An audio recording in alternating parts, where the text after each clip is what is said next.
Hello दोस्तों, कैसे हैं आप सब। उम्मीद है आप सभी सकुशल होंगे।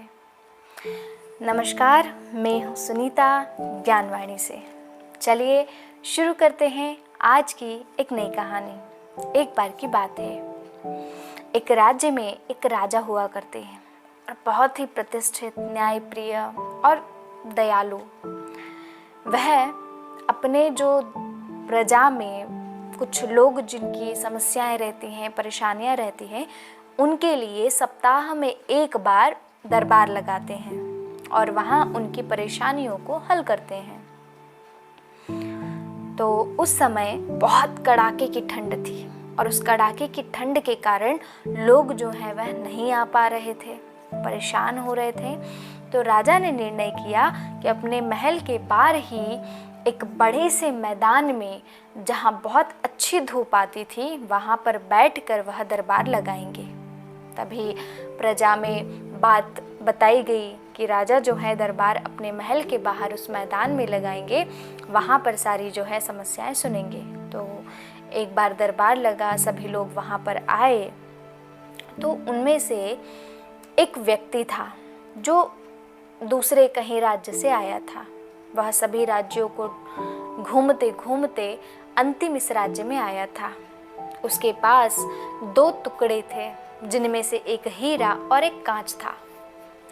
परंतु उसका जो सवाल था, उसने यह शर्त रखी थी कि यदि इस सवाल का उत्तर जिस राज्य से मुझे मिलेगा, उस राज्य के जो राजा हैं उन्हें यह जो हीरा है वह गिफ्ट दिया जाएगा, यानी उन्हें उपहार स्वरूप में उस हीरे को मैं वहाँ जमा कर दूंगा।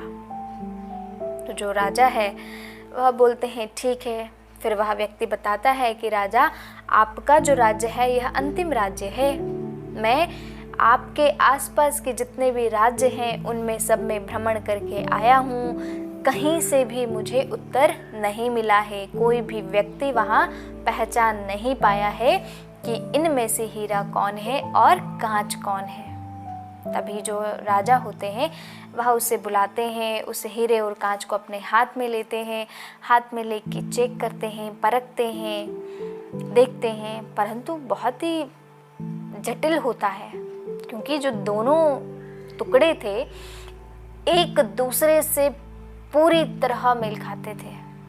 मतलब दिखने में एक जैसे, उनकी जो बनावट थी वह एक जैसी, उनकी जो चमक थी वह एक जैसी, नहीं पूरी तरह से वे दोनों एक जैसे थे।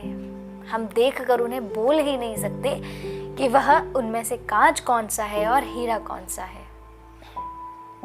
तभी राजा देखते हैं, सभी लोगों को दिया जाता है, सभी परखते हैं, पर सभी असफल रहते हैं।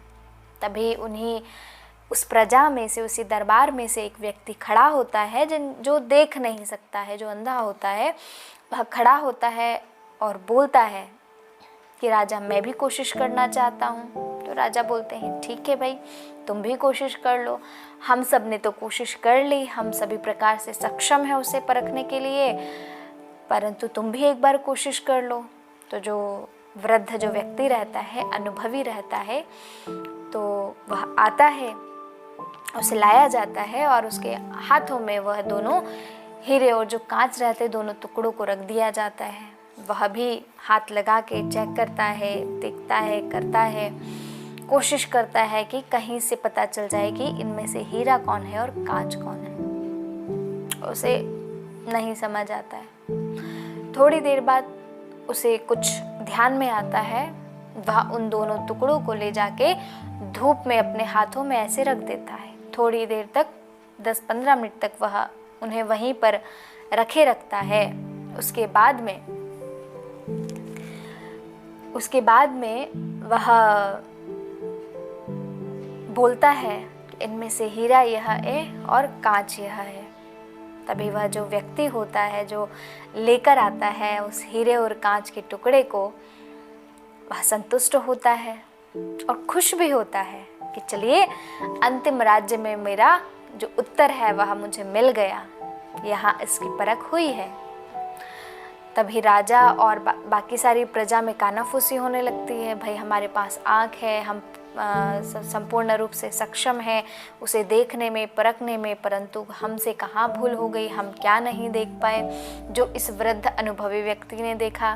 तभी राजा उससे पूछते हैं कि भाई ऐसा कैसे पॉसिबल हुआ, आपने कैसे पहचाना। तभी जो व्यक्ति होता है वह बताता है कि जो हीरा है वह अपने अस्तित्व में बना रहा और थोड़े से तापमान में भी वह गर्म नहीं हुआ, परंतु जो कांच है उसे थोड़ा सा तापमान मिला, थोड़ी सी सूर्य की जो रोशनी पड़ी उसके ऊपर, जो वह तुरंत गर्म हो गया।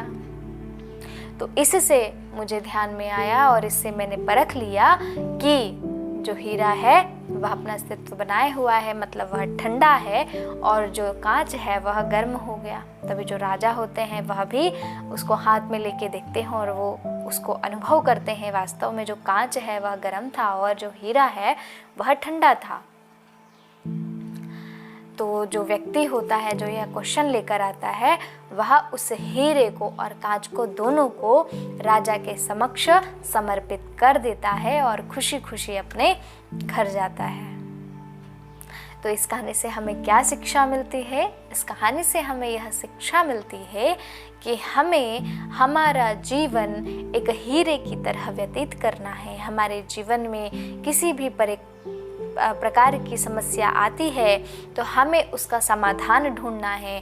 ठंडे दिमाग से, ठंडे वातावरण में रहकर हमें उसका समाधान ढूंढना है। क्योंकि आपने भी सुना होगा कि भाई ऐसा होता है, लोग समस्याओं के ऊपर ज़्यादा ध्यान देते हैं, समस्याओं को सोचकर टेंशन लेते हैं, परेशान होते हैं, परंतु हमें यह कोशिश करना चाहिए कि उन समस्याओं का समाधान क्या है।